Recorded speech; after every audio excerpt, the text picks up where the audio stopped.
We're back again in Chapter 8. I'm going to continue our discussion on developmental psychology. We looked at a bit of childhood development from a physical and some cognitive changes, even some social ones. I'm going to talk more about all three of those again as we revisit the concept of gender development. Now, many of you are probably familiar with the word gender and maybe even use it interchangeably with the word sex, as in male or female. I want you to understand, at least in psychology, we need those words to be separated because they help us tackle two different topics. The word sex refers to what are you reproductively. In your 23rd pair of chromosomes, you have genetic markers. XX, XY is our euphemism for that, to determine what are you reproductively. So, biologically, for example, I am male. If you go anywhere across the planet and you find someone else with the same 23rd pair, XY chromosome, they will be male. We are exactly the same. However, gender is something far more fluid, far more different. Gender is the social and psychological aspects of being female or male. So, what does it mean to be male? What does it mean to be female? If you go find that male I mentioned across the planet, and him and I start talking about roles men should have, the way we should dress, the way we should talk, maybe the same question for women, we may have very different answers, very different explanations of what we feel that gender should be, our genders should be. And that's where we get this concept of gender identity. In any given culture, we do have some milestones, some markers that we believe represent each sex, male or female. Maybe the way we dress, the way we talk, the clothes we wear, the music we listen to, the movies we watch, the toys we play with. And so at that point on sort of this artificial spectrum of what is male and female, we start to ask ourselves, where do we fit in? Do I feel male or do I feel more female? More specifically, am I male by chromosome, but I identify more with feminine concepts in my culture? That is my gender identity. It's that sense of self. And so trying to figure out where we fit in, how to conform to certain social standards while still maintaining our own individuality is always part of the social psych world. In this case, we're specifically looking at what does it mean to be a male, and what does it mean to be a female? And why, if any, are there differences? Well, let's look at why there might be some differences, some different approaches to talking about and understanding why there would be different genders, different ideas and feelings and physiology and all of that in terms of male and female. The first is the biological approach, and what we're saying is the majority of us, our biological sex will actually be linked to these psychological feelings. And so if you're in this sort of area of study, what you're saying is the reason why you would feel like a male, or the reason why men act a certain way versus women act a certain way, or think a certain way, or whatever you believe, you would say it's because of biology, that the genes we have inherited in part because of the chromosome pairs, the prenatal hormones we were exposed to, male or female, slight differences in neurology and brain structures in men and women. That is why there are differences between the two sexes. And I've given you an example here, at least something to think about. They did an experiment where they took 1-day-old males and females, boys and girls, and they hung a mobile over their crib. The mobile was made up of pictures of faces and it was spinning around. Next to them was an actual person who was of the face. So like a mom or something. So here's an actual human standing at the crib, and there's a mobile spinning around with pictures of that face. They found that boys spent far more time looking at the mobile. Girls spent more time looking at the actual face, the actual human. I don't have an answer for what that means or necessarily what that implies. I just want you to realize that even at day one, how you were born, we are starting to see some changes, some slight differences.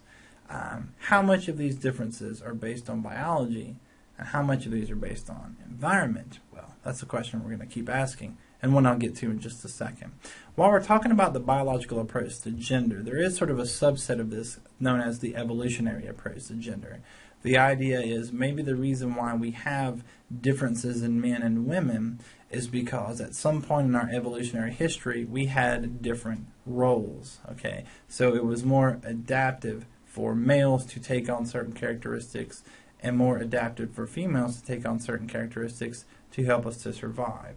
For example, you hear the idea that women in this evolutionary situation are more likely to be choosy with who they have sex with, who they reproduce with, versus males being less choosy about who they have sex with. If that's true, if you buy into that notion, then you might say, okay, well, what's the adaptation of that? What's the adaptation of that? Well, since women have to, based on our biology, carry the child for a minimum of 9 months, minimum reproductive investment of basically a year, and maybe that makes sense that they want more quality in partners, whereas males, they don't carry the child. And so as far as an adaptation, maybe it made more sense to not be as choosy, but to try to seek out more sexual partners than females.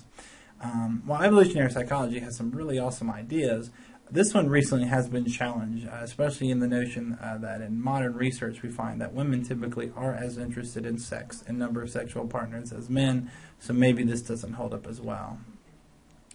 There's the cognitive approach to gender, which says maybe the reason why we see differences in boys and girls is that we've actually been learning, we've been developing how to think and act based on our observations, whether that was intentional modeling or unintentional, we picked up messages from mom and dad or TV or friends or whatever. A good example of this is look at toys. Look at toy commercials, or just walk into a children's toy section. You'll notice that we have clearly, very distinct lines in terms of this is the aisle for girl stuff, this is the aisle for boy stuff, and then there's some neutral stuff in the middle there. There's nothing inherently feminine about playing with a pony, and there's nothing inherently masculine about playing with a robot. However, the messages are clear in the TV shows we watch and the toys that mom and dad buy us and the games that we see made and sold to us. We have a culture that says this is what boys should do and this is what girls should do. And so the idea of the cognitive approach is you think about your gender along the lines of what you observe, what you absorb in the culture. And finally, there's the social role approach, the idea that maybe the reason we have differences between men and women is because the larger social institutions we created to live as human beings together created these gender roles for us. For example, this borrowing some evolutionary theory. We know that men, on average, are physically larger than women. Women have to carry the child. So we'll start with those evolutionary concepts. Well, let's say that in early history, in early mankind, humankind, trying to live together, trying to make it in the wild, that we found a pattern of behavior that was useful for surviving. Men, since you're larger and you don't have to physically carry the child, you go, you do the labor, you get the supplies, you hunt the food.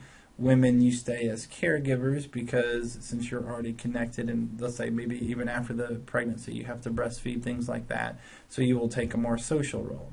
All right. Unfortunately, what has happened is the roles of what we should do as part of a system we developed to help us to survive morphed into what we should do becomes the only thing you can do. And so today, for example, we live in a modern culture where we don't hunt for food, not in that way. Your sex is not determining who gets the food. That's income or employment, which men and women and theoretically have equal access to. That's a whole different topic. But it's not about physical size or dominance. And men can stay at home and care for a child. We have the technology to do that, even if they're not breastfeeding. Obviously, we have formulas. So we live in a culture that doesn't need those gender roles anymore to survive. But because we've done them for so long, the social institution says, but no, it's always been that way. It kind of quotes around that word. It's always that way. And so we start developing gender stereotypes. That's what men should do. Men should be the providers. Women should stay at home and do this. Whereas socially, or at least mathematically, that doesn't make sense.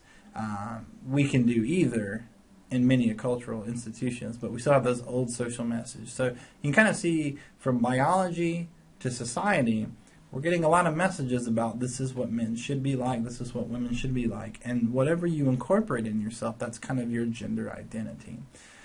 Now, I do want you to realize that gender is not a static thing. It's always fluid. But also, even determining sex is not that static a thing. Here we're talking about this binary, male and female, and it makes sense because the majority of the world is set up into that dichotomy, either you're male or you're female. 1 in 4,000 children are born hermaphroditic. That means they're born with both sets of sexual genitalia due to a chromosomal abnormality. So this child is not clearly male or female, but we've set up a society that only has room for 2 sexes and therefore 2 gender identities. And so what happens if your physical self doesn't quite match the gender norm? A similar version of this, though not necessarily physical, is gender identity disorder. Someone who clearly has a certain assigned sex, male or female, but completely feels like the opposite sex in terms of their gender. So I could be born a male, but I completely identify psychologically, cognitively, even socially, like I am female. So I feel like I have a different gender identity that doesn't match my sex. So there is more to the spectrum than just male, female, provider, caregiver. Those are old distinctions that don't address the complexity of human development. All right, so that's a little bit on gender. I'm going to leave this and kind of transition us into adolescence, but I'm going to keep using some of these sex or gender-based topics as we move into adolescence and talk about some of the subjects here. Now, kind of like with sex and gender, let's make sure we understand some terminology, okay? Adolescence and puberty aren't the same thing, okay? Adolescence is our blanket term for many experiences throughout a long period of time. Puberty specifically addresses the physical changes for sexual development. For boys and girls, we're looking between a 10 and 12-year-old range of when that starts, and we will see physical changes, skeletal changes, muscle changes, and of course rapid hormonal shifts, which create some of the secondary sexual characteristics that we think of, body shapes, hair, voice, things like that. We do know that men and women, of course, have both classes of hormones, androgens and estrogens, but it's about proportion. And we see large spikes in males. I think it's like around 18 times the amount of testosterone, around 8 times the amount of estrogen for females. So rapid shifts, which would create these physical changes. It's a little bit hard to pinpoint when puberty starts because we think of the secondary characteristics like you're developing breasts or hips or facial hair, but that happens after a period of time, usually at least a year or so, of hormonal changes within a person's system. So currently we have the average around 10 and 12-ish years here in the U.S. As you can see, boys and girls, boys are most likely typically a 2-year window of being behind when girls start developing similar characteristics. Now, some of you may have developed early, meaning if you're a female and you compare yourself to the rest of the females in your class, you hit these puberty milestones before the rest. Actually, as a culture and as a planet even, but certainly as a Western culture, girls have been experiencing these changes earlier. Menarche, which is the first menstruation, is kind of the it's kind of the first big milestone in puberty, like that we can tactilely say, okay, this happened, it's a physical process, puberty has come, here we go. Just 100 years ago and throughout most of history, the average age for a girl to have her first period was between 12 and 13 years old. Now it's somewhere around 10 years old.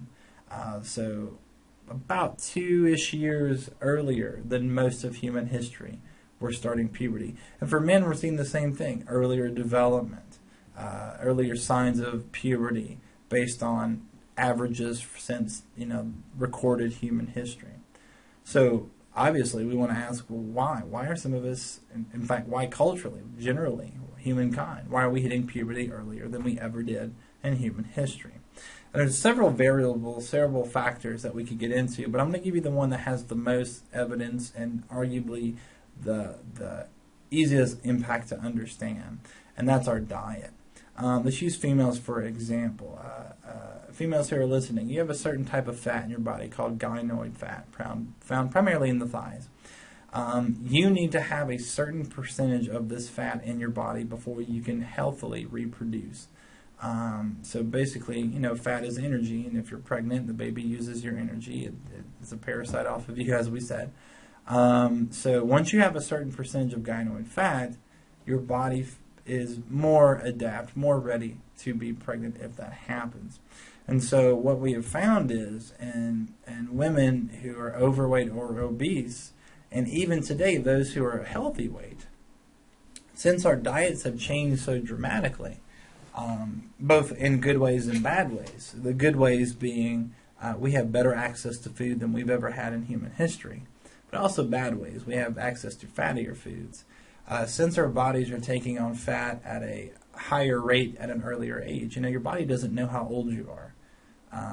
It just reads the signs. And for example, it says, okay, you now have enough body fat that you could, in theory, start reproducing. Let's turn on the system. And one of the reasons we know this is it works opposite. Some of you may have heard of women who either are very lean in terms of athletics, so they get very thin based on their athletic working out, or some women who have eating disorders like anorexia and they fall under a certain weight. There's a point where they stop menstruating. That's because their body turns off their ability to get pregnant because they've lost a certain amount of this gynoid fat. So what happens if you hit puberty earlier than the rest of your class? Here's another interesting look at gender and gender roles, because we find for boys in most of our society, this is Western society here like the U.S., if you're a male and you hit puberty before the rest of the boys in your class, that's typically seen as a good thing. Typically praised, celebrated. Those boys typically have higher self-esteem. When we do longitudinal studies, those boys are less likely to abuse drugs or engage in delinquent behaviors than those who mature later. However, if you are a female and you hit puberty before the rest of the other females in your class, it's not the same thing. In fact, culturally, we find that there's more animosity, more hatred, more social problems. We find that girls who hit puberty before the rest of their class are more likely to abuse substances, more likely to engage in delinquent behaviors. And so it's kind of this unusual double standard. And maybe that's part of what it is if we think about, like, for example, sex and sexuality. We're more comfortable with men and men's sexuality than we are with females and female sexuality. So here's puberty come, you're showing physical signs that you can and will be sexually active, and maybe culturally we're not okay with that. I don't know, there's a lot of variables there, but at least something to think about. So I want to talk a little bit about your brain, or more specifically, when you were a young adolescent. Now, I should be clear, there are some psychologists who argue that adolescence doesn't end until 22, 23, 24. And I'll mention that a little bit later when we talk about adulthood. But right now I'm talking about young adolescence, puberty, things like that. Our brain shows another period of rapid growth, just like in the first few years of life. But I want you to realize that not all brain growth is the same. And in fact, this picture here illustrates something I find fascinating, and you might too once you learn it. There are two areas of the brain pointed out that you've already learned about. The prefrontal cortex, or frontal lobe, which is the higher order decision-making, problem-solving, all those advanced functions. The amygdala in the limbic system is responsible for processing emotion. The reason why I point this out is something very fascinating about the teenage brain. When puberty hits, the amygdala develops faster than the prefrontal cortex. So the area that processes emotions actually has more neurological capability, more cognitive calories, if you will, than your frontal lobe. Think about that. Because how often do we say teenagers don't think, they act emotionally? They do think. In fact, teenagers are better thinkers than they were as a child.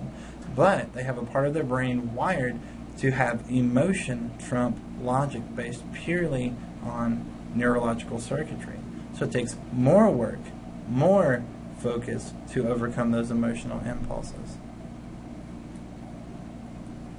Now, many of you have heard egocentrism. We've mentioned it before, the idea that the world revolves around you. Egocentric thinking typically decreases in adolescence, but we do develop some unique forms of egocentrism. One of my favorites is the imaginary audience, the idea that everyone's watching us, that everyone cares about our life, cares about our story. So, you failed that test, you broke up with that person, you got a bad haircut, and everyone's talking about it. Everyone cares. When, of course, the joke is we're all pretty self-absorbed with ourselves and not paying as much attention. But I think the best on this list is what's called the personal fable. And I remember being guilty of this one. It's that belief that your life is unique. And what I mean by that is it's the belief we have in adolescence that no one has ever experienced nor could ever understand what we're going through. And again, the joke is most of the emotional and physical and social changes we're going through, many people have gone through it. As much as we hate that phrase of our parents saying to us, I know what you're going through, I went through it myself, we feel like that's wrong, we feel like that's junk. And don't get me wrong, your life is unique in that your own situations and own variables are yours. But the feelings, the emotions, the situations, yes, they have come before and will continue to happen. We're not as unique as we think we are. Now, earlier we talked about Erik Erikson in a previous video, and we talked about his psychosocial stages. And one of the stages, which I'm going to bring up on the next slide, has to do with identity. And in fact, most of the time throughout the lifespan, whenever we want to talk about figuring out who we are, it always seems to be in the teenage years that this comes up. And it's because it's during this period of adolescent development that our brains are ready to think more abstract concepts, to deal with more broader terms. We learned about that when we talked about Piaget. Right, so our brain's willing and ready to start tackling some of these questions of who am I, what do I belong to, where do I go? And so Erikson called this identity versus role confusion. He said the challenge was trying to figure out an integrated sense of self. Who are you, where do you belong? And those who can't, those who follow the road of role confusion, are those who either become whatever people around them tell them to be, or never create any connections, never really figure out who they are, and end up floundering socially. Now, kind of a side note with Erikson, he was not a fan of the current, then it was the current social trend, and it absolutely is the same trend today, that we put a lot of pressure on teenagers to sort of pick their future. Like, what are you going to be when you grow up? Where are you going to go to college? What are you going to major in? What's your job going to be? When he argued, we're still figuring out who we are. And parents and caregivers need to realize we need to allow a lot of room to try on new identities, to try on new beliefs and ideas, to sort of get a sense of what we are and who we can become. Now, there are a number of adolescent problems, and I want to wrap up this chapter, or not this chapter, this video, by talking about a few of them that you're familiar with. These aren't an extensive list, just a few of the hot ones I bet you're familiar with. Teen pregnancy here in the U.S. we have to talk about. We have one of the highest teen birth rates in the industrial world. Countries like us, industrial countries, are not even close to our levels. And you can see a chart here of just a few examples to give you an idea of who we're competing with. This is a serious problem, and I'm not here to just sort of the morality of this. You can debate for yourself what's right, what's wrong in terms of that. We care as psychologists and mental health professionals because, of course, adolescents who are pregnant are less likely to finish school, less likely to go to college, less likely to meet their earning potential, more likely to have higher rates of stress, more health issues, because it is a difficult process delivering and even raising a child. So why do we have such a high adolescent birth rate when countries just like us have much, much lower numbers? There's a couple of reasons I'm going to throw out. The first one is our lack of education. We are still arguing amongst ourselves in this country what we should teach in terms of sex. I mean, heck, I just brought up gender and gender identity. We can't even agree on what we think men and women should or shouldn't be, let alone talk about the sexual roles. So you have some schools teaching comprehensive sexual ed, which is everything from birth control to safe sex to diseases to pregnancy to age-related matters. And then you have some schools doing abstinence only, which focuses just on not having sex or the dangers of sex. And then some schools don't do it at all because they don't want to get into that whole quagmire of who should teach what and what they should teach. When we look at the countries who have incredibly low birth rates, they're at a federal level. All schools are required to do the same comprehensive sexual awareness all at the same ages. And usually they have a tiered, like at this age you learn this, at this age you learn that. I mean, think about it. I just told you that young girls are having menarche between 10 and 11 years old. They can start reproducing as early as 12, 13 years old, sometimes earlier. Not that we believe they should, but if you're physically capable of doing that, shouldn't we start educating, talking about that a little bit earlier? Secondly, we think one of the reasons why we have such a high teen birth rate is, frankly, we just can't talk about sex. Now, in another chapter, we're going to talk about sex as just part of an overall motivation chapter. And if you listen to my video, it's easy because you're going to be listening to me. But I find in classes, even with adults 18 or older in my class, giggle, snicker, it's hard to talk about sex in our culture. And it's kind of funny too, because people will tell me, and I don't disagree with this, that they'll tell me, sex is everywhere. It's in movies and music and on TV. And I'm like, okay, that's fine. But if sex is everywhere, how come we can't talk about it? And when we look at the countries who do speak about it, and look at their teen pregnancy levels. I mean, this is just part of culture. It's part of life. We realize that human beings are wired to have sex, and this is something we need to discuss. And finally, and this is more of an adolescent thing, not just an American thing, there is this invulnerability attitude. Adolescence is when it's at its worst. For most of us, and this is thankfully so, for most of us as teenagers, nothing truly bad has happened to us, okay? And so it's hard for us to, in our brains, to perceive a world where that happens. So we look at someone and we say, well, that's their problem. It happened to them, but it would never happen to me. How many of you have heard that phrase, I never thought it could happen to me? Well, of course you couldn't. Few of us can. We have a large difficulty in doing that. And so maybe we engage in more risky behaviors because we just don't see the possibilities of something, in this case, unplanned pregnancy, happening to us. Now, the good news is adolescent pregnancy is decreasing. It's at 30% since 91. It continues to go down. The highest rates are around the 1960s, at least in terms of modern industrial culture. Obviously, it was much higher pre-industrial. So we continue to go down. There's a couple little upticks depending on a lot of things like public policy and educational policy, but we are moving down. We still got a long way to go. So ultimately, that's on us to deal with. There are a couple of other adolescent problems I want to bring up. Self-esteem. This is not just something that I mean like culturally is going up or down, just to say that in adolescence we're more vulnerable to having questions about our self-worth, questions about our own value. Certainly we have a lot of pressure on physical appearance, and that can create esteem issues. Poor self-esteem as a whole is not an indicator of necessarily a terrible outcome. It's an unfortunate process that can lead to some behavioral problems. What most of us think of when we think of, okay, what's the worst case scenario of this? We think of things like suicide. And unfortunately, suicide is a prevailing problem. It's the third leading cause of death amongst adolescents, number one being vehicular accidents.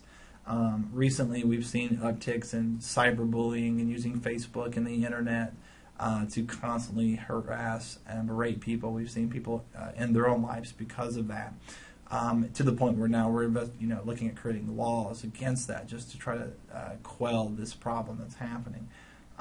So this is something that certainly we need to continue to consider. And finally, youth violence is continuing to fluctuate. And this is kind of a tricky subject to talk about because I want you to realize something first before I continue about anything else. We are living in the safest society that we've ever lived in. And I know it doesn't feel that way because we have 24-hour news and we hear terrible stories all the time and we watch these videos of school shootings. Those are terrible events. But realize, more of us are living long lives, healthy lives, less infant mortality, less disease, less famine, less violence. In fact, if we look at overall national crime statistics, crime has been going down for decades, but it doesn't get rid of the point. It doesn't make this go away, this idea that we are still seeing kids shoot other kids. That's a relatively new phenomenon for us, and so dealing with that and trying to understand why there would be more violent, or at least appears more violent, it's peer conflict that continues to rise, and again, we've had this since the dawn of human civilization. Unfortunately, maybe with both media and the tools such as guns and weapons, it's able to come to a more terrible conclusion. So some other hot topics to talk about there. I'm going to stop. We've talked quite a bit today, gender and adolescence. So when we come back, we're going to hit some more of the big milestones in adulthood as we head towards everyone's favorite topic, death. So see you in a little bit.